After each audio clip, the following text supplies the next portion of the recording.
जय हिंद दोस्तों, उम्मीद करता हूं कि आप सब लोग बेहतर होंगे। स्वागत है एक बार फिर से आप सभी का SCS एकेडमी के यूट्यूब चैनल पर। दोस्तों, इस लेक्चर में हम लोग डिस्कस करते हैं MPPSC प्रीलिम्स के सिलेबस के यूनिट नंबर 10 में दिए गए ऑर्गेनाइजेशन या संस्थानों के बारे में। जो संवैधानिक या सांविधिक संस्थाएं इस यूनिट में दिए गए हैं, उससे संबंधित प्रश्नों के माध्यम से हम इस टॉपिक को धीरे धीरे करके कवर करते जा रहे हैं। और आज का ये हमारा यूनिट नंबर 10 का 13वां लेक्चर है, जिसमें हम ST आयोग के बारे में या फिर राष्ट्रीय अनुसूचित जनजाति आयोग या national commission for scheduled tribe के बारे में डिस्कस करने वाले हैं। हर बार की तरह इस लेक्चर में भी हम क्वेश्चंस को डिटेल में डिस्कस करेंगे ताकि आपका कोई भी कॉन्सेप्ट छूटे ना। ठीक है दोस्तों, और आपको सिर्फ एक ही काम करना होता है इस लेक्चर सीरीज में। वो क्या कि जब भी ये लेक्चर हम लोग डिस्कस करते हैं, इसको आप देखते हैं तो कॉपी पेन लेकर बैठें। जो इंपॉर्टेंट फैक्ट आपको बताए जाते हैं उन फैक्ट्स को आप नोट करिए, लेक्चर को ध्यान से सुनिए, यही आपको करना होगा। ठीक है, तो शुरू करते हैं आज के इस लेक्चर को, जिसमें आज का आपका पहला प्रश्न है, राष्ट्रीय अनुसूचित जनजाति आयोग का गठन संविधान के किस अनुच्छेद के अंतर्गत किया गया। दोस्तों याद रखिएगा, अगर हम 2003 के पहले के सीन को देखें तो 2003 के पहले हमारे देश में SC आयोग हो या ST आयोग हो, अनुसूचित जाति आयोग और अनुसूचित जनजाति आयोग, ये बिल्कुल कॉमन होता था, एक होता था।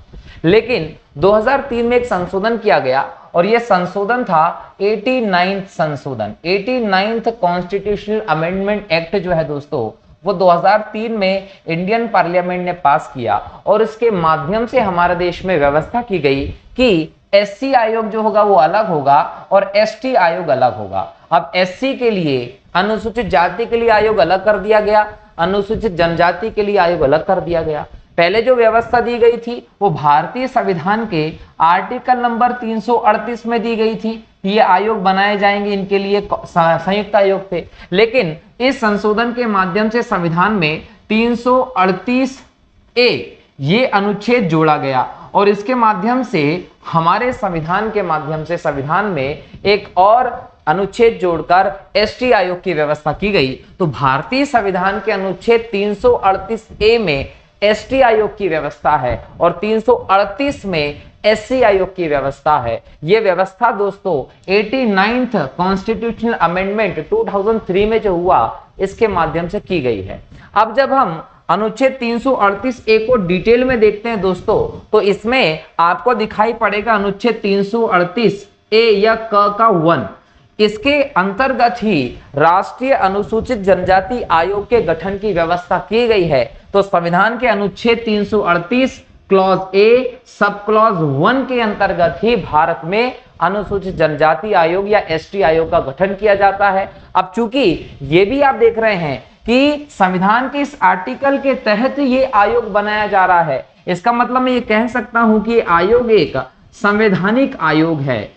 आयोग एक संवैधानिक आयोग है, अपने कार्य को करने के लिए स्वतंत्र है, कोई इसके कामों में हस्तक्षेप नहीं करता। और भारत में ST की जो जनजाति जो संख्या है, इस संख्या की समस्याओं के लिए इंपॉर्टेंट रूप से जिम्मेदार संस्था के तौर पर यह काम करता है ST आयोग। क्लियर? तो 2003 के बाद से भारत में हम देखें तो हमें ST आयोग और SC आयोग की व्यवस्था पृथक देखने को मिलती है। अब यह भी क्वेश्चन आता है कि अनुच्छेद 338 के क्लॉज A सब क्लॉज 1 के अंतर्गत आप आयोग का गठन तो कर रहे हैं, लेकिन आयोग का गठन जो है वो कब किया गया? तो याद रखिएगा 19 फरवरी 2004 से आप ST आयोग की पृथक आयोग के तौर पर व्यवस्था देखते हैं, किसके अंतर्गत? अनुच्छेद 338 क्लॉज A सब क्लॉज 1 के अंतर्गत। और यह भी याद रखिएगा कि इस आयोग के 6 क्षेत्रीय कार्यालय भी हैं। कितने? 6 क्षेत्रीय कार्यालय भी बनाए गए हैं ताकि बहुत बेहतर तरीके से ये आयोग अपना काम कर सके। तो सबसे पहली बात, इस संविधान में इसकी व्यवस्था एक संवैधानिक आयोग है। स्थापना 19 फरवरी 2004 से आपको दिखाई पड़ती है। 6 इसके क्षेत्रीय कार्यालय हैं। और ये भी याद रखिएगा कि ये जो आयोग है, ये आयोग एक बहुसदस्यीय आयोग के तौर पर मौजूद है। कैसा आयोग है दोस्तों? बहुसदस्यीय आयोग है। बहुसदस्यीय आयोग होने का मतलब है कि इस आयोग में एक से ज्यादा सदस्य होते हैं। अब एक से ज्यादा सदस्य होते हैं तो एक कौन होगा इसमें दोस्तों? इसमें एक होता है अध्यक्ष, एक होता है उपाध्यक्ष, 3 इसके अन्य सदस्य होते हैं। तो एक अध्यक्ष, एक उपाध्यक्ष, 3 अन्य सदस्य होते हैं और इन सभी की नियुक्ति राष्ट्रपति जी के द्वारा की जाती। याद रखेंगे, नियुक्ति कौन करेगा? तो नियुक्ति करने का दायित्व होता है भारत के राष्ट्रपति का। तो एसटी आयोग जो है वो अनुच्छेद 338 क्लॉज ए सब क्लॉज 1 के अंतर्गत स्थापित किया गया है। एक बहुसदस्यीय संवैधानिक संस्था है जिसके अध्यक्ष, उपाध्यक्ष, 3 अन्य सदस्य संरचना है और इन सभी की जो नियुक्ति है वो कौन करता है? वो राष्ट्रपति महोदय करते हैं। अगर हम बात करें इनकी सेवा शर्तों की, अगर इनकी सेवा शर्तों की बात करें और इनके कार्यकाल की बात करें तो ये कितने समय तक काम करेंगे, इनको वेतन कितना दिया जाएगा, भत्ता कितना दिया जाएगा, इन सब के बारे में जो निर्धारण है दोस्तों वो भी भारत के राष्ट्रपति के द्वारा होता है। तो एक क्वेश्चन ये भी पूछेगा कि एसटी आयोग के अध्यक्ष व सदस्यों की सेवा शर्तों का निर्धारण, कार्यकाल का निर्धारण कौन करेगा? तो याद रखिए, संविधान में क्लियर कहा गया है कि राष्ट्रपति महोदय के द्वारा इनकी सेवा शर्तों और कार्यकाल का निर्धारण किया जाएगा। और राष्ट्रपति महोदय ने कहा है कि 3 वर्ष जो सदस्य होंगे, अध्यक्ष होंगे, इनका कार्यकाल कितना होगा? 3 वर्ष होगा। और जो 3 वर्ष के बाद रिटायरमेंट हो जाएगा, अगर रिटायरमेंट हो जाएगा दोस्तों, तो रिटायरमेंट के बाद ये भी याद रखिएगा कि रिटायरमेंट के बाद ये पुनः नियुक्ति की जा सकती है। याद रखिए, उसी पद पर पुनः नियुक्ति संभव है। एग्जाम में क्वेश्चन पूछेगा कि क्या एसटी आयोग के सदस्यों का कार्यकाल पूर्ण होने के बाद वो उसी पद पे दोबारा नियुक्त किए जा सकते हैं? आपका उत्तर होगा यस। लेकिन याद रखिए, 2 बार से ज्यादा नहीं, 2 बार से ज्यादा नहीं, आप 2 बार से ज्यादा उस पर पुनः नियुक्ति नहीं कर सकते, ये भी आप लोगों को ध्यान रखना है। तो इस प्रकार से हमारे देश में एसटी आयोग की एक अलग व्यवस्था हमें 89 संविधान संशोधन के माध्यम से 2003 में दिखाई पड़ती है और ये आयोग 19 फरवरी 2004 को अस्तित्व में आता है एक पृथक व्यवस्था के तौर पर। ये भी आप लोगों को ध्यान रखना है, ठीक है। चलिए अगला प्रश्न देखें। अगला प्रश्न है, राष्ट्रीय अनुसूचित जनजाति आयोग कब पृथक रूप से अस्तित्व में आया? तो याद रखेंगे 2004 में पृथक रूप से अस्तित्व में आया है। राष्ट्रीय अनुसूचित जनजाति आयोग मिलकर बना होता है। अब आपको यह बताना है कि राष्ट्रीय अनुसूचित जनजाति आयोग जो एसटी आयोग है, कमीशन है, ये कमीशन की संरचना आप लोगों से पूछी गई है कि ये किन किन लोगों को मिलाकर बनाया जाता है। तो ये ध्यान रखिएगा कि भारतीय संविधान का आर्टिकल नंबर हम पकड़ लें 338 का क और इसका सब क्लॉज 2 मतलब आर्टिकल 338A का सब क्लॉज 2 ये कहता है इसकी संरचना के बारे में प्रावधान का। और ये कहा गया है कि आयोग में कौन कौन होगा? तो एक अध्यक्ष होगा, एक उपाध्यक्ष होगा, 3 अन्य सदस्य होंगे। एक अध्यक्ष, एक उपाध्यक्ष, 3 अन्य सदस्यों को मिलाकर article 338 clause A sub clause 2 के तहत राष्ट्रपति द्वारा नियुक्त होंगे। ये आप लोगों को ध्यान रखना और ये इस आयोग की संरचना होगी। एग्जाम में क्वेश्चन पूछेगा कि राष्ट्रीय एसटी आयोग की संरचना के बारे में प्रावधान किसके अंतर्गत है? 338A के सब क्लॉज 2 के अंतर्गत है। कौन कौन होता है? एक अध्यक्ष होता है दोस्तों, एक उपाध्यक्ष होता है और 3 अन्य सदस्य होते हैं। अब यहां पर एक चीज और याद रखिएगा कि जो अन्य सदस्य हैं, अन्य सदस्य जो हैं इनमें से 2 जो हैं वो एसटी के होना चाहिए। 2 सदस्य जो होंगे, कम से कम 2 सदस्य जो होंगे वो एसटी के होंगे। अगर एसटी से संबंधित नहीं है तो नहीं चुने जाएंगे। और जो अध्यक्ष होता है दोस्तों वो एसटी का होना आवश्यक है। अध्यक्ष जो होगा एसटी कमीशन का वो एसटी से संबंधित होना चाहिए। यहां पर एक और इंपॉर्टेंट बात है कि जो अध्यक्ष होता है उसको केंद्रीय कैबिनेट मंत्री का दर्जा प्राप्त होता है। ये बहुत इंपॉर्टेंट क्वेश्चन एग्जाम में पूछ सकते हैं कि अनुसूचित जनजाति आयोग का जो अध्यक्ष है उसे किसके बराबर दर्जा प्राप्त होता है? तो राष्ट्रीय अनुसूचित जनजाति आयोग के अध्यक्ष को कैबिनेट मंत्री के स्तर का दर्जा प्राप्त होता है। जो उपाध्यक्ष होता है दोस्तों इसको केंद्रीय राज्य मंत्री का दर्जा प्राप्त होता है। तो उपाध्यक्ष को केंद्रीय राज्य मंत्री का दर्जा प्राप्त होता है। जो अन्य सदस्य होते हैं इनको भारत सरकार के सचिव का दर्जा प्राप्त होता है, बराबर। तो सदस्य जो होते हैं वो भारत सरकार के सचिव का दर्जा प्राप्त होते हैं, उपाध्यक्ष केंद्रीय राज्य मंत्री का दर्जा प्राप्त होते हैं और अध्यक्ष केंद्रीय कैबिनेट मंत्री का दर्जा प्राप्त होते हैं। और इनको मिलाकर पूरी संरचना की व्यवस्था जो भारतीय संविधान के आर्टिकल 338 के क्लॉज ए सब क्लॉज 2 के अंतर्गत की गई है। अनुच्छेद आपको आवश्यक रूप से याद करने की जरूरत है, एक एक अनुच्छेद को लिख लीजिएगा, ठीक है। अगला प्रश्न है, राष्ट्रीय अनुसूचित जनजाति आयोग को अपनी प्रक्रिया स्वयं विनियमित करने की शक्ति किस अनुच्छेद के तहत प्राप्त होती है? तो याद रखिए अनुच्छेद 338 ए का सब क्लॉज 4, याद रखिए article 338 clause A sub clause 4 के तहत यह व्यवस्था की गई है कि अनुसूचित जनजाति आयोग जो है वो अपनी प्रक्रिया को विनियमित करने के लिए, रेगुलेट करने के लिए नियम और बाकी सब चीजें जो रहेंगी वो शक्ति खुद रखता है, ठीक है। तो कौन से अधिकारी चुनना है, किस प्रकार से वो काम करेगा, उन सभी प्रक्रियाओं को निर्धारित करने का राइट जो होता है वो इस आयोग को संविधान के अनुच्छेद 338 ए के सब क्लॉज 4 के अंतर्गत की गई है। अगला प्रश्न है, राष्ट्रीय अनुसूचित जनजाति आयोग अपना वार्षिक प्रतिवेदन किसे प्रस्तुत करता है? देखिए क्या होता है कि वर्ष में एसटी आयोग जो है वो काम करेगा। अब काम किसके लिए करेगा? एसटी के लिए जो भी उसने काम किए हैं, किसी को उत्पीड़न से रोका है, कोई परामर्श दिया या कोई XYZ जितने भी काम किए हैं उससे संबंधित अपनी एक रिपोर्ट बनाता है वर्ष की। कौन? ST commission. और एसटी कमीशन का दायित्व होता है कि ये रिपोर्ट वो राष्ट्रपति जी को सौंपे। ये रिपोर्ट वो किसको सौंपेगा? ये रिपोर्ट वो राष्ट्रपति जी को सौंपता है।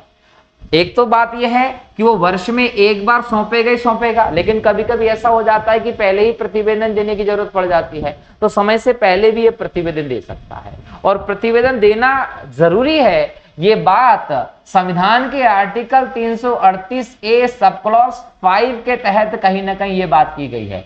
मतलब ये प्रतिवेदन देगा, ये बात कहां है, मतलब कंपलसरी कैसे है? कंपलसरी ऐसे है, संविधान के article 338 clause A sub clause 5 के अंतर्गत, याद रखिएगा सब क्लॉज 5 के एक और क्लॉज में चलिए घ, ये पूरा याद कर लीजिएगा। ये इस आर्टिकल के तहत राष्ट्रीय अनुसूचित जनजाति आयोग अपना प्रतिवेदन जो है वो देता है किसको? राष्ट्रपति जी को।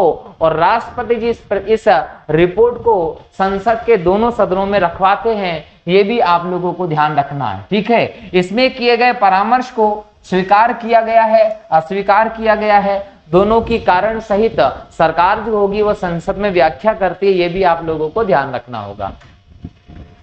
राष्ट्रीय अनुसूचित जनजाति आयोग के वर्तमान अध्यक्ष कौन है? दोस्तों याद रखिएगा कि राष्ट्रीय अनुसूचित जनजाति आयोग के वर्तमान अध्यक्ष की जब बात करें तो ये पद अभी खाली है, ठीक है। इस पर हर्ष चौहान जी जो थे वो मौजूद थे। हर्ष चौहान जो है वो इस पद पर मौजूद थे। इनका कार्यकाल खत्म होने के 8 माह पहले ही इन्होंने इस्तीफा दे दिया था। याद रखिएगा इन्होंने सन 2022 में ही इन्होंने इस्तीफा दे दिया, इनका कार्यकाल पूरा होने के पहले। तो अभी ये पद रिक्त प्रतीत होता है। हर्ष चौहान साहब इस पद पे पहले मौजूद थे।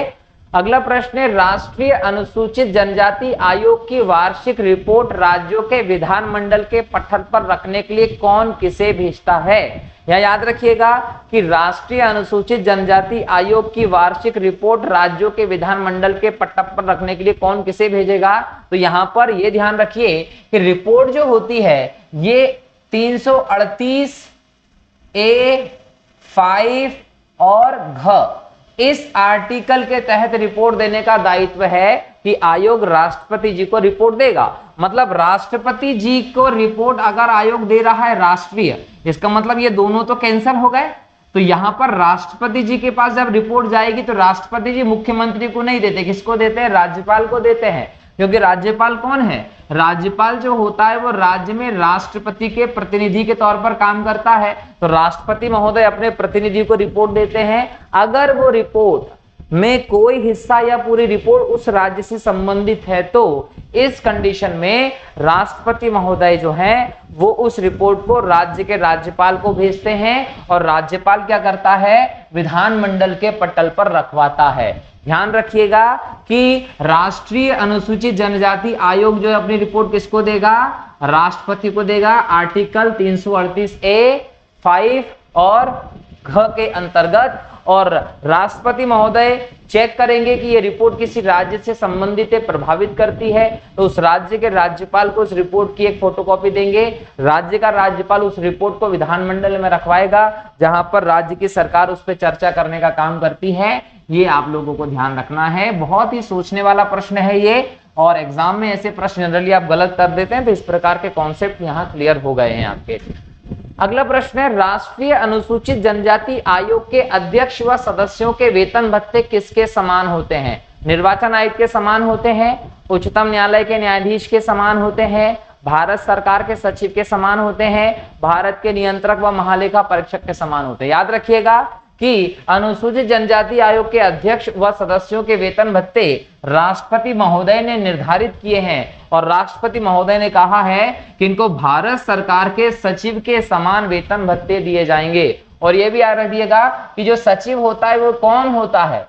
याद रखिएगा कि सचिव या तो किसी मंत्रालय का या हम बोलते हैं विभाग का, किसी मंत्रालय या विभाग का जो प्रशासनिक प्रमुख होता है। प्रशासनिक प्रमुख जो होता है वो सचिव होता है। तो सचिव को छोटा मोटा मत समझिए, है ना। जैसे वित्त सचिव बोलते हैं, गृह सचिव बोलते हैं, रक्षा सचिव बोलते हैं, तो रक्षा मंत्रालय का प्रशासनिक प्रमुख जो होगा वो रक्षा सचिव होगा। गृह मंत्रालय का प्रशासनिक प्रमुख जो होगा वो गृह सचिव होगा। वित्त मंत्रालय का प्रशासनिक प्रमुख जो होगा वो वित्त सचिव होगा।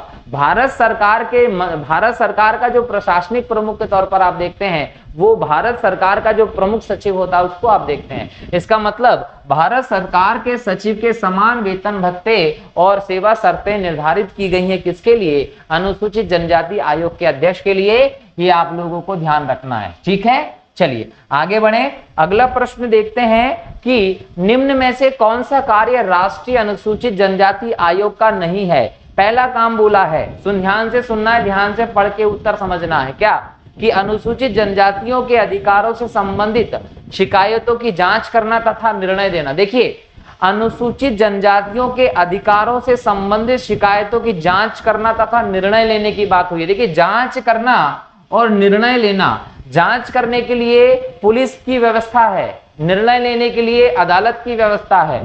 तो ये दोनों काम जो होता है ये कौन नहीं करता? एसटी नहीं करता। मतलब ये वाला आयोग का काम नहीं है। संघ सरकार को जनजातियों के सामाजिक आर्थिक विकास के लिए सलाह देता है। बिल्कुल सही है। जो भारत की केंद्रीय सरकार है उस केंद्रीय सरकार को अनुसूचित जनजातियों के सामाजिक और आर्थिक विकास के लिए कौन कौन से कदम उठाना चाहिए उसके बारे में सलाह देने का काम करता है एसटी आयोग।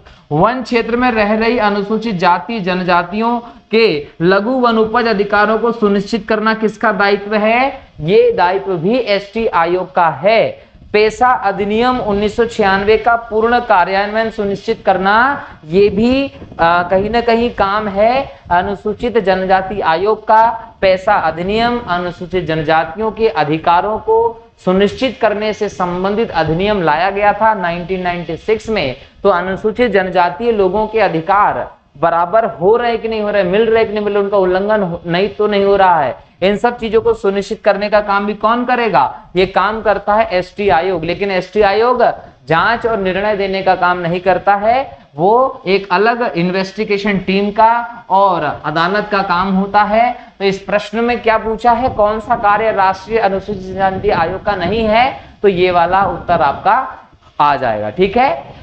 अगला प्रश्न है, राष्ट्रीय अनुसूचित जनजाति आयोग की शक्तियों के संबंध में असत्य कथन बताना है। यहाँ शक्ति दी गई है, उनमें आपको असत्य ढूंढना है। मतलब ये कि कौन सी शक्ति इसे प्राप्त नहीं है। पहली देखिए, किसी दस्तावेज को प्रकट व पेश करने की अपेक्षा करना बिल्कुल सही है। अगर अनुसूचित जनजाति के अधिकारों का हनन हुआ है या उनके साथ कोई अन्याय हुआ है किसी भी स्तर पर, ऐसी स्थिति में संबंधित किसी विभाग से किसी व्यक्ति से कोई दस्तावेज पेश करने के लिए अनुसूचित जनजाति आयोग कह सकता है। शपथ पत्रों पर साक्ष्य ग्रहण करना, ये काम भी अनुसूचित जनजाति आयोग का होता है। जनजातियों के खिलाफ अत्याचार का दोषी पाए गए लोगों को सजा देना, देखिए सजा देने का काम अनुसूचित जनजाति आयोग नहीं करता है, वो न्यायालय का काम है। भारत के किसी भाग से किसी व्यक्ति को समन जारी करना तथा हाजिर करना, बिल्कुल अगर लगता है कि संबंधित व्यक्ति ने अनुसूचित जनजाति के खिलाफ कोई ऐसा काम किया है जिससे कि उसके अधिकारों का हनन हुआ है, उसकी मर्यादा को चोट पहुंची है, तो ऐसे किसी भी व्यक्ति को समन जारी करके हाजिर होने के लिए ये कह सकता है एसटी आयोग। मतलब ये भी सही है। सही नहीं है तो क्या नहीं है, दोषी पाए जाने पर सजा देने वाली लाइन सही नहीं है। इसका मतलब असत्य जो है वो आपका सी वाला पॉइंट हो जाएगा, जो आपका उत्तर होगा।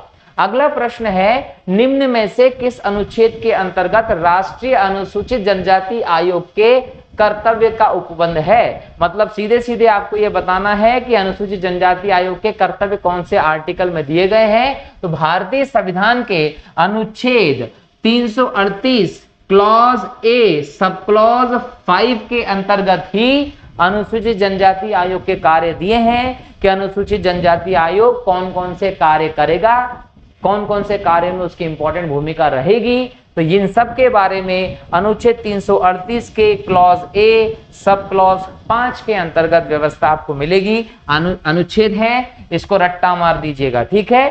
चलिए अगला प्रश्न है, संविधान के किस अनुच्छेद के तहत राष्ट्रीय अनुसूचित जनजाति आयोग को सिविल न्यायालय के समान शक्तियां प्राप्त हैं। एक प्रश्न का उत्तर तो आपको यहाँ प्रश्न में ही मिल रहा है, क्या कि सिविल न्यायालय की शक्तियां प्राप्त। अनुसूचित जनजाति आयोग को किसके समान शक्तियां प्राप्त हैं, अनुसूचित जनजाति आयोग को सिविल न्यायालय के समान शक्तियां प्राप्त हैं। और ये याद रखिएगा कि किस अनुच्छेद के तहत ऐसी व्यवस्था है, तो अनुच्छेद 338 ए के सब क्लॉज 8 के अंतर्गत 8 के अंतर्गत भारतीय संविधान में यह व्यवस्था की गई है कि अनुसूचित जनजाति आयोग को सिविल न्यायालय के समान शक्तियां प्राप्त होंगी।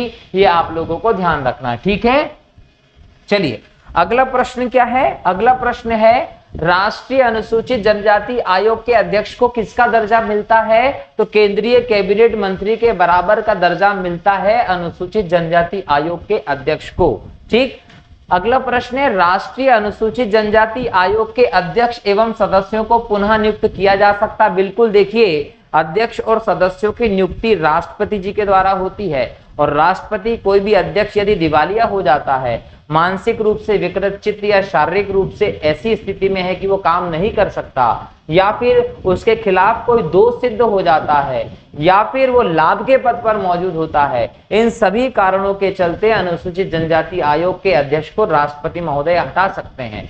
साथ ही साथ राष्ट्रपति जी को संबोधित करके त्यागपत्र देकर अनुसूचित जनजाति आयोग के अध्यक्ष और सदस्य अपने पद से हट भी सकते हैं। लेकिन यहाँ पर अगर किसी का कार्यकाल पूरा हो गया, कार्यकाल कितना बताया गया है, तो 3 वर्ष का कार्यकाल होता है, कार्यकाल पूरा हो गया तो कोई भी व्यक्ति पुनः उस पद पर दोबारा से नियुक्त हो सकता है। लेकिन कितनी बार हो सकता है दोस्तों, केवल 2 बार नियुक्त हो सकता है, उससे ज्यादा बार पुनः नियुक्ति इस पद पर नहीं होती है। अगला प्रश्न है, निम्न में से कौन राष्ट्रीय अनुसूचित जनजाति आयोग का अध्यक्ष नहीं रहा है।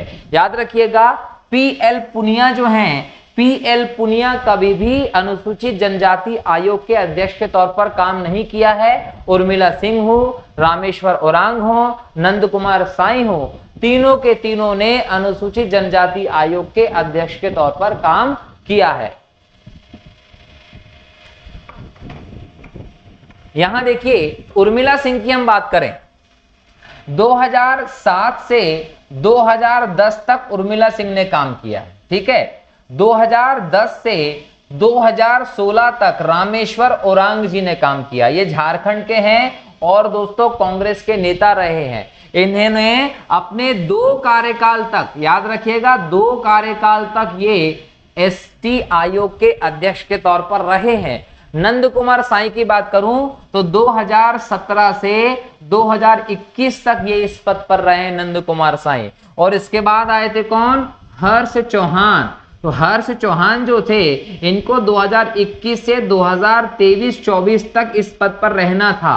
परंतु इन्होंने क्या किया, 8 माह पहले ही अपने पद से इस्तीफा दे दिया। तो इस प्रकार से हम कह सकते हैं कि ये पद जो है वो भरा जाना है, अभी बाकी है, वैकेंट है। ठीक है, चलिए आगे बढ़े। अगला प्रश्न है, राष्ट्रीय जनजाति अनुसूचित जनजाति आयोग का मुख्यालय कहाँ है? तो राष्ट्रीय अनुसूचित जनजाति आयोग का मुख्यालय नई दिल्ली में है। भोपाल में मध्य प्रदेश के अनुसूचित जनजाति आयोग का मुख्यालय है। ठीक है, अगला प्रश्न है, अनुसूचित जनजातियों के कल्याण एवं विकास को गति देने के लिए जनजातीय मंत्रालय की स्थापना कब की गई थी? 1999 में। 1999 में श्री अटल बिहारी वाजपेयी जी, स्वर्गीय श्री अटल बिहारी वाजपेयी जो हैं ये पीएम थे। ठीक है, और अटल बिहारी जी जब प्राइम मिनिस्टर थे उसी समय 89वां संशोधन भी आया था 2003 में, और उन्हीं के समय 1999 में आप देखिए कि जनजातीय मंत्रालय की स्थापना भी की गई थी। और जनजातीय मंत्रालय की स्थापना सिर्फ इसलिए की गई थी कि जो जनजाति हमारे देश में है उनके कल्याण को, उनके विकास को और ज्यादा बढ़ावा दिया जाए, उनके तरफ ध्यान आकर्षित करने, उन तक योजनाएं प्रमुख रूप से पहुंचाने,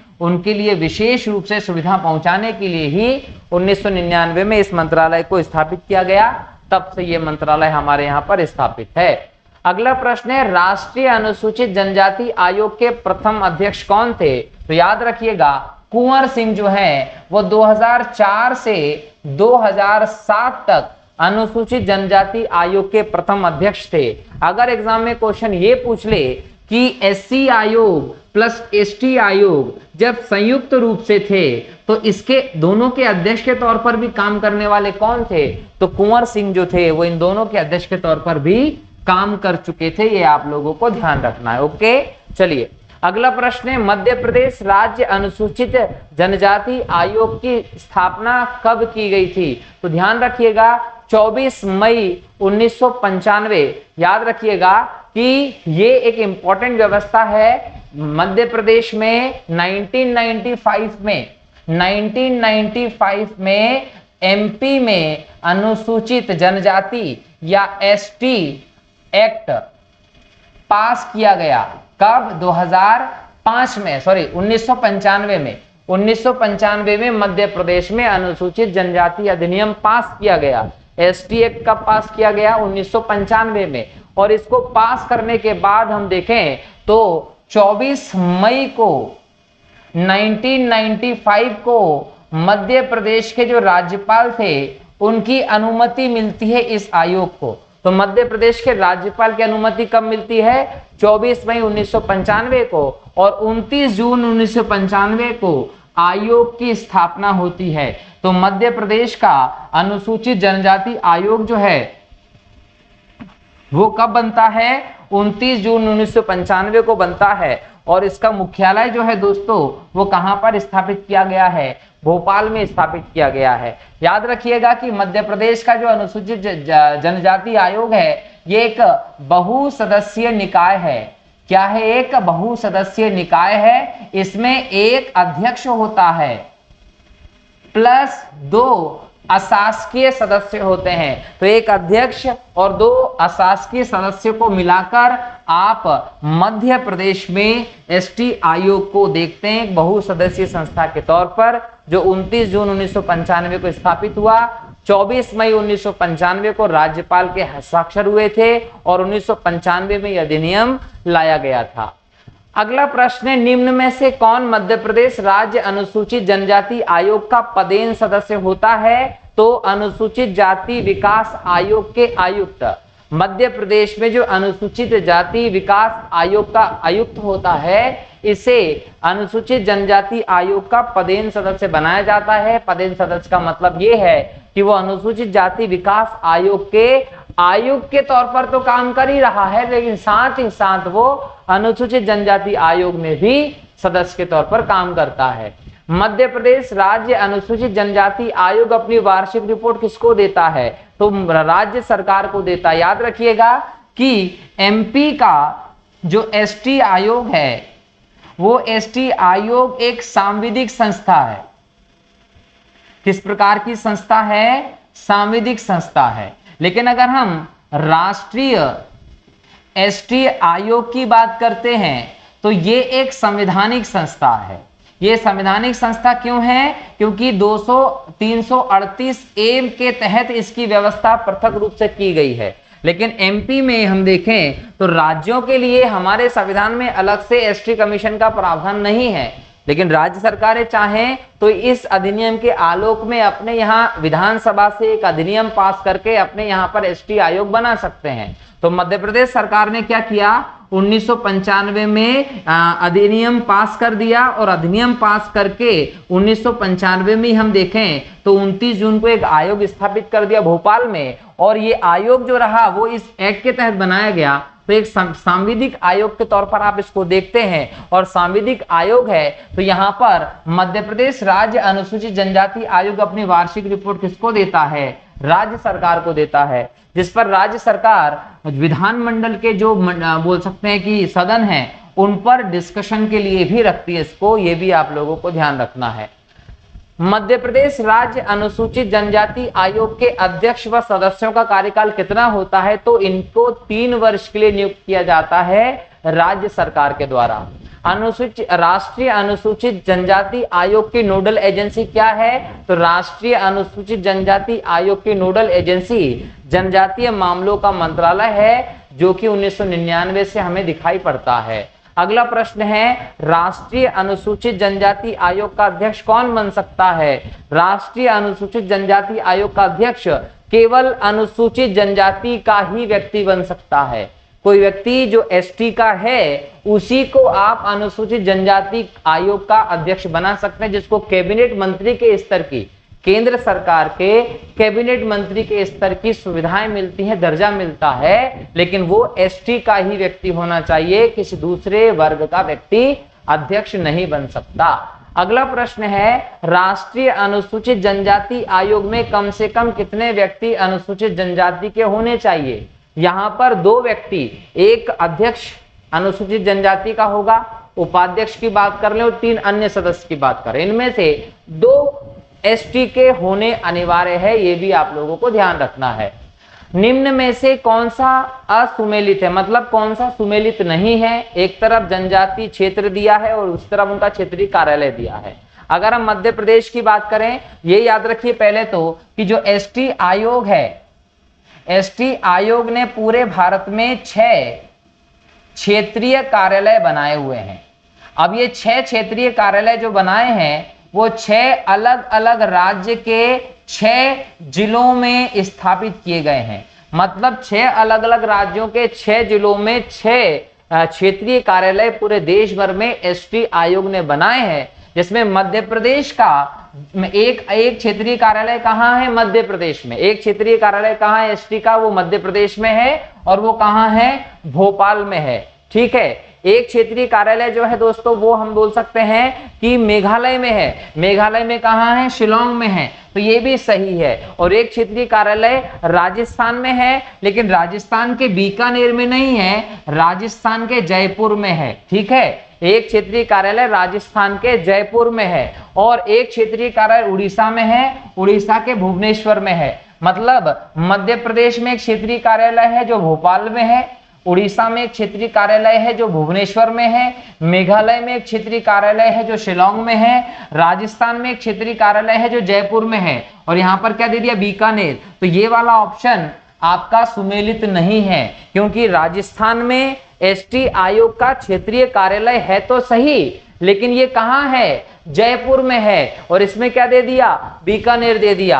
अच्छा, ये तो 4 हो गए। अगर मैं 5वें की बात करूं तो एक क्षेत्रीय कार्यालय कहाँ है? छत्तीसगढ़ में है। कहाँ है? छत्तीसगढ़ में। छत्तीसगढ़ में कहाँ है? रायपुर में है। और एक क्षेत्रीय कार्यालय जो है वो झारखंड में है, और झारखंड में कहाँ है? तो रांची में है। इस प्रकार से मध्य प्रदेश में, उड़ीसा में, मेघालय में, राजस्थान में, छत्तीसगढ़ में और झारखंड में, इन 6 की 6 जगहों पर आपको एसटी आयोग के 6 क्षेत्रीय कार्यालय देखने को मिलते हैं, जो कि भोपाल में, भुवनेश्वर में, शिलोंग में, जयपुर में, रायपुर में और रांची में है। अब एग्जाम में आपसे क्वेश्चन पूछेगा कि कहां पर एसटी आयोग का क्षेत्रीय कार्यालय है, तो ये 6 जिले याद रख लीजिएगा और ये 6 राज्य याद कर लीजिएगा। इनसे संबंधित प्रश्न एग्जाम में मुझे लगता है जरूर पूछा जाएगा, क्षेत्रीय कार्यालय से संबंधित, क्योंकि ये इतनी आसानी से याद नहीं होगा। ठीक है,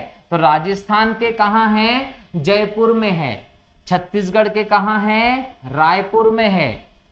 झारखंड में कहाँ है? रांची में है। मध्य प्रदेश में कहाँ है? भोपाल में है। उड़ीसा में कहाँ है? भुवनेश्वर में है। और मेघालय में कहाँ है? शिलोंग में है। अगला प्रश्न पूछेगा कि नॉर्थ ईस्ट में एकमात्र क्षेत्रीय कार्यालय कहाँ है एसटी आयोग का? तो वो मेघालय में है, शिलोंग में। ठीक है, चलिए अगला प्रश्न है, पेशा अधिनियम 1996 का पूर्ण कार्यान्वयन सुनिश्चित करने संबंधी उपाय देना किसका दायित्व है?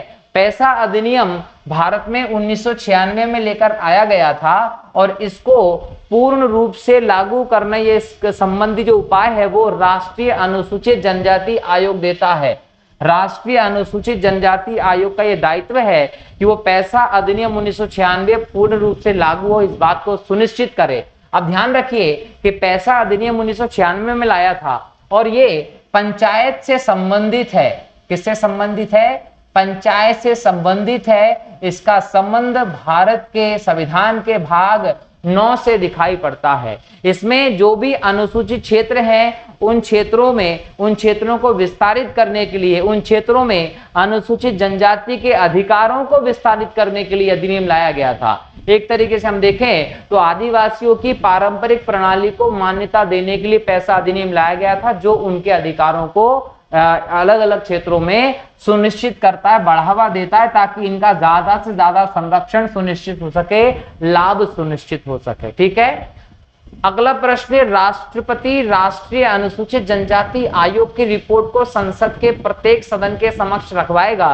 यह उपबंध संविधान के किस अनुच्छेद के अंतर्गत है? तो ध्यान रखेंगे, भारतीय संविधान के अनुच्छेद नंबर 338 के क्लॉज सब क्लॉज 5 के घ में ये दिया गया है। ठीक है, तो ये आपका सही उत्तर होगा, जिसके अंतर्गत कहा गया है कि एसटी कमीशन जो है वो राष्ट्रपति को अपनी वार्षिक रिपोर्ट देगा और राष्ट्रपति महोदय जो होंगे वो इस आर्टिकल के तहत कहां रखवाएंगे? संसद में रखवाएंगे, संसद में रखेंगे। देखिए दोनों चीजों की याद रखिए कि अनुसूचित जनजाति आयोग की रिपोर्ट राष्ट्रपति को देगा कौन से आर्टिकल के तहत? अनुच्छेद 338 का 5 घ के तहत। किसको रिपोर्ट देगा? राष्ट्रपति को। और राष्ट्रपति जी इसको संसद में रखेंगे अनुच्छेद 338 का 6 के अंतर्गत। बराबर, संसद के प्रत्येक सदन में इसमें चर्चा होती है, तो प्रत्येक सदन के समक्ष राष्ट्रपति जी रखेंगे। यह उपबंध संविधान के किस अनुच्छेद में है? अनुच्छेद 338 क्लॉज ए सब क्लॉज 6 के अंतर्गत मौजूद है। और इसी में एक और बात कही गई है। एक और बात क्या कही गई है? ये कि अगर रिपोर्ट का कोई हिस्सा किसी राज्य से संबंधित है तो उस राज्य के राज्यपाल को वो रिपोर्ट राष्ट्रपति महोदय सौंप देते हैं और राज्यपाल का दायित्व होता है कि वो राज्य के विधानमंडल में उस रिपोर्ट को रखवाएगा। ठीक, अगला प्रश्न है आपका, राष्ट्रीय अनुसूचित जनजाति आयोग की रिपोर्ट जो राज्य सरकार से संबंधित है को संबंधित राज्यपाल को भेजते हैं। यह उपबंध संविधान के किस अनुच्छेद में वर्णित है? तो अनुच्छेद 338 क्लॉज ए सब क्लॉज 7 के अंतर्गत राष्ट्रपति जी राज्य सरकार से संबंधित रिपोर्ट को राज्यपाल को देंगे और राज्यपाल उस रिपोर्ट को विधानमंडल में रखवाएंगे। पूरी व्यवस्था अनुच्छेद 338 क्लॉज ए सब क्लॉज 7 के अंतर्गत दी गई है। अनुसूचित जनजाति से संबंधित विधि बनाते समय संघ एवं राज्य सरकार को राष्ट्रीय अनुसूचित जनजाति आयोग से विचार विमर्श अनिवार्य है। यह उपबंध किस अनुच्छेद में दिया गया है? देखिए कि अगर आप अनुसूचित जनजाति से संबंधित कोई भी नियम बनाते हैं, कोई भी कानून बनाते हैं, तो यहाँ पर संविधान के माध्यम से एक बाध्यता सौंपी गई है राज्य सरकार को और केंद्र सरकार को। वो ये बाध्यता है कि आप एसटी कमीशन से परामर्श के बिना एसटी के लिए कोई नियम कानून नहीं बनाएंगे। ठीक है, और इसकी व्यवस्था कहाँ है? भारत के संविधान में है। भारत के संविधान में कहाँ है? अनुच्छेद 338 क्लॉज ए सब क्लॉज 9 में। अनुच्छेद 338 के क्लॉज ए सब क्लॉज 9 के तहत यह व्यवस्था की गई है कि बिना एसटी कमीशन के परामर्श के आप कोई नियम नहीं बनाएंगे। अगला प्रश्न है, राष्ट्रीय अनुसूचित जनजाति आयोग का उपबंध संविधान के किस अनुच्छेद में किया गया है? अनुच्छेद 338 के क्लॉज ए में दिया गया है। राष्ट्रीय अनुसूचित जनजाति आयोग के अध्यक्ष, उपाध्यक्ष, सदस्यों की सेवा शर्तें एवं पदावधि का निर्धारण कौन करता है? राष्ट्रपति महोदय करते हैं। और राष्ट्रपति महोदय ने क्या कहा है? भारत सरकार के सचिव के समान वेतन भत्ते दिए जाएंगे। दूसरी बात, 3 वर्ष आपका कार्यकाल होगा।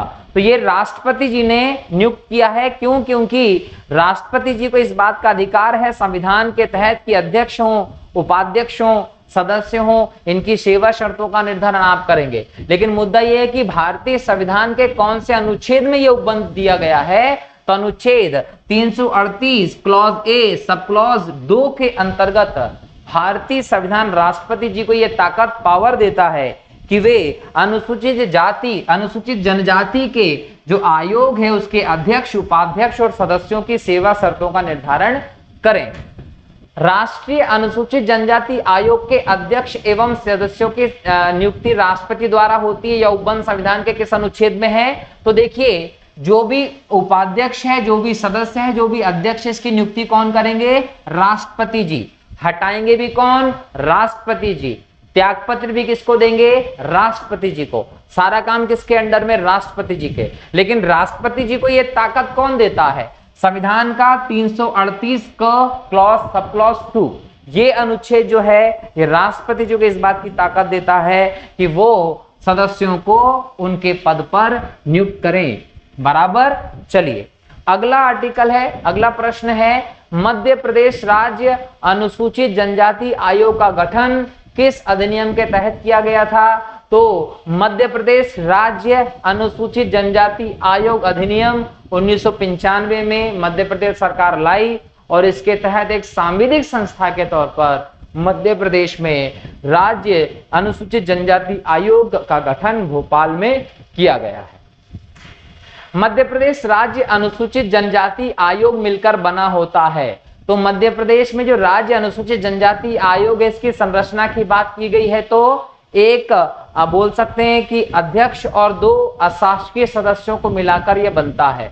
एक अध्यक्ष होगा, 2 अशासकीय सदस्यों को मिलाकर यह बनेगा और इनकी जो नियुक्ति होती है, याद रख लीजिएगा, नियुक्ति हो, पदमुक्ति हो या त्यागपत्र हो, ये सभी के सभी अधिकार किसके पास हैं? ये सभी अधिकार राज्य सरकार के पास हैं। ठीक है, राज्य सरकार ही राज्य अनुसूचित जनजाति आयोग के अध्यक्ष की नियुक्ति करती है, सदस्यों की नियुक्ति करती है, उनको पद से हटाती है, उनका त्यागपत्र भी राज्य सरकार को संबोधित करके दिया जाता है। इसके अलावा इसमें एक सचिव भी होता है, याद रखिएगा, एक सचिव भी होता है राज्य के अनुसूचित जनजाति आयोग में और इनका कार्यकाल जो होता है वो 3 वर्ष का कार्यकाल होता है। ये याद रखेंगे, कितने वर्ष का कार्यकाल होता है? 3 वर्ष का कार्यकाल होता है। और इनका एक पदेन सदस्य भी होता है। ये पदेन सदस्य कौन होता है? मध्य प्रदेश जनजाति विकास आयुक्त। मध्य प्रदेश जनजाति विकास आयोग जो है उसका जो आयुक्त होता है वो मध्य प्रदेश राज्य अनुसूचित जनजाति आयोग का पदेन सदस्य होता है। सेवा शर्तों का निर्धारण राज्य अनुसूचित आयोग का जो है वो कौन करता है? राज्य सरकार करती है। राज्य अनुसूचित जनजाति आयोग जो है मध्य प्रदेश का, ये अपने साल भर के काम की रिपोर्ट राज्य सरकार को देती है। राज्य सरकार उसको विधानसभा के पटल पर रखती है, उस पर चर्चा होती है। बराबर। तो राज्य अनुसूचित जनजाति आयोग के बारे में समस्त शक्तियां जो है वो राज्य सरकार के पास है, ये ध्यान रखना है। अगला प्रश्न है, मध्य प्रदेश राज्य अनुसूचित जनजाति आयोग के वर्तमान अध्यक्ष कौन है? तो याद रखेंगे नरेंद्र मरावी जो है वो इसके अध्यक्ष हैं। अगला प्रश्न है, निम्नलिखित कथनों पर विचार करें। 89वें संविधान संशोधन 2003 द्वारा राष्ट्रीय अनुसूचित जनजाति आयोग का गठन किया गया है। बिल्कुल सही। इसके अंतर्गत फरवरी 2004 में इस आयोग का गठन किया गया। राष्ट्रीय अनुसूचित जनजाति आयोग का मुख्यालय दिल्ली में है, बिल्कुल सही है। इसके 6 कार्यालय हैं, ये भी बिल्कुल सही है। मतलब कथन 1 भी सही है, कथन 2 भी सही है, दोनों सत्य हैं, ये आपका उत्तर हो जाएगा। ठीक है, चलिए अगला प्रश्न देखते हैं। अगला प्रश्न है, राष्ट्रीय अनुसूचित जनजाति आयोग के संदर्भ में निम्नलिखित कथनों पर विचार कीजिए। आयोग के अध्यक्ष को कैबिनेट मंत्री का दर्जा प्राप्त होता है कि नहीं होता? आप लोगों को पहले बताया ना, मतलब उत्तर खुद से सोचिए। जैसे जैसे जो प्रश्न पहले डिस्कस कर चुके हैं, आपको उसका उत्तर पहले सोचना होगा, क्योंकि आप भी आपके माइंड को एक्टिव रखिए। हमने पहले डिस्कस किया, हमने कहा है कि अध्यक्ष जो होगा वो कैबिनेट मंत्री का दर्जा होगा, लेकिन कैबिनेट मंत्री कौन सा? केंद्र सरकार के कैबिनेट मंत्री का दर्जा प्राप्त होगा। बिल्कुल सही। आयोग के सदस्यों को भारत सरकार के सचिव का दर्जा प्राप्त होगा, ये भी सही है। जो सदस्य होंगे वो भारत सरकार के सचिव होते हैं। उपाध्यक्ष को भी ले लीजिए, उपाध्यक्ष जो होता है एसटी कमीशन का, वो कौन होता है? केंद्रीय राज्य मंत्री के दर्जे का व्यक्ति होता है।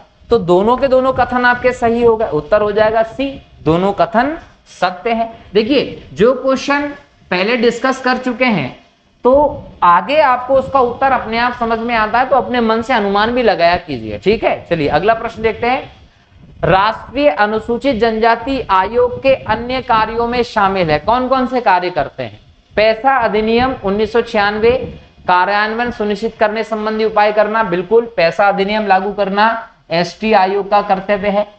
विकास परियोजनाओं द्वारा विस्थापन जनजातीय समूहों के लिए सहायता एवं पुनर्वास उपायों की प्रभावकारिता बढ़ावा देना, बिल्कुल। जब भी कोई परियोजना बनती है, परियोजना मान लीजिए कि बांध बना दिया या कुछ बना दिया, ऐसे में बहुत बड़ा जंगल का क्षेत्र, बहुत बड़ी भूमि डूब जाती है, जल क्षेत्र में आ जाती है, तो ऐसे में वहां जो गांव होते हैं, वहां के जो लोग होते हैं, उन लोगों को क्या होना पड़ता है? विस्थापन करना पड़ता है। ऐसे में उनके पुनर्वास की व्यवस्था जरूरी होती है। तो पुनर्वास की व्यवस्था में सहायता करने का काम एसटी समूह करते हैं, और ये समूह सरकार को इस संबंध में परामर्श भी देते हैं। अगर सरकार नहीं मानती तो फिर आंदोलन भी करते हैं।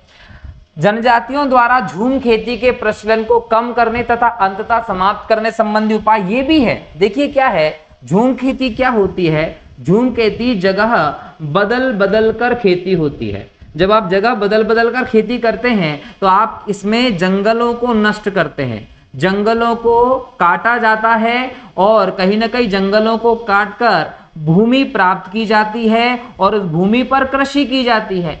तो ऐसे में जंगल को, पर्यावरण को नुकसान करती है झूम खेती। लेकिन झूम खेती जनजातियों की, आदिवासियों की एक परंपरा होती है, उनके ट्रेडिशन का हिस्सा होता है। तो ऐसे में वो उसको करते हैं। तो एसटी कमीशन का ये दायित्व होता है कि वो इस प्रकार की अवेयरनेस फैलाए कि झूम खेती का प्रचलन कम हो और धीरे धीरे करके ये बंद हो जाए, ताकि जो इस प्रक्रिया में जंगल खत्म होते हैं वो प्रक्रिया बंद हो जाए। तो तीनों के तीनों कथन आपको यहाँ पर सही मिलते हैं, मतलब तीनों सत्य हैं। ठीक है, चलिए अगला प्रश्न है, निम्नलिखित कथनों पर विचार करें। मध्य प्रदेश राज्य अनुसूचित जनजाति आयोग संवैधानिक आयोग नहीं है, बिल्कुल सही है।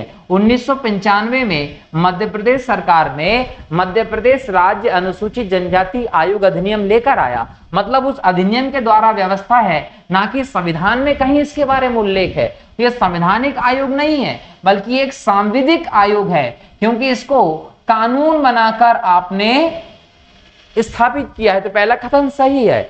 इसकी स्थापना मध्य प्रदेश राज्य अनुसूचित जनजाति अधिनियम 1995 के तहत किए गए, बिल्कुल सही। मतलब दोनों कथन आपके क्या हो गए हैं? सही हो गए हैं। ठीक है, तो इस प्रकार से आप प्रश्नों को दोहरावे के साथ जब आते हैं तो उनको पहले से ही मन में उत्तर निकाल लीजिए। ठीक है, अगला प्रश्न है, राष्ट्रीय अनुसूचित जनजाति आयोग को निम्न में से कौन सी शक्तियां प्राप्त है? दीवानी न्यायालय की, रिकॉर्ड मांगने की शक्ति, भाई दीवानी मामले मतलब सिविल न्यायालय की शक्तियां हैं। रिकॉर्ड मांगने की शक्ति, किसी से भी रिकॉर्ड मांग सकता है। जांच करने की शक्ति है। आपराधिक न्यायालय की शक्ति है। देखिए ये वाला नहीं है, क्रिमिनल न्यायालय की शक्ति नहीं है। 1 2 3 शक्तियां हैं, मतलब 1 2 3 आपका सत्य है। ठीक है, चलिए अगला प्रश्न है, राष्ट्रीय अनुसूचित जनजाति आयोग के कार्य। वनीय अनुसूचित जनजातियों को लघु वनोपज पर स्वामित्व का अधिकार देना, बिल्कुल सही है। जो लघु वनोपज है उन पर जनजातियों का, वहां के मूल निवासियों का अधिकार है, ये अधिकार सुनिश्चित करना एसटी आयोग का दायित्व है। पैसा अधिनियम 1996 का कार्यान्वयन सुनिश्चित करना ताकि जनजातियों को और ज्यादा इसका लाभ मिल सके।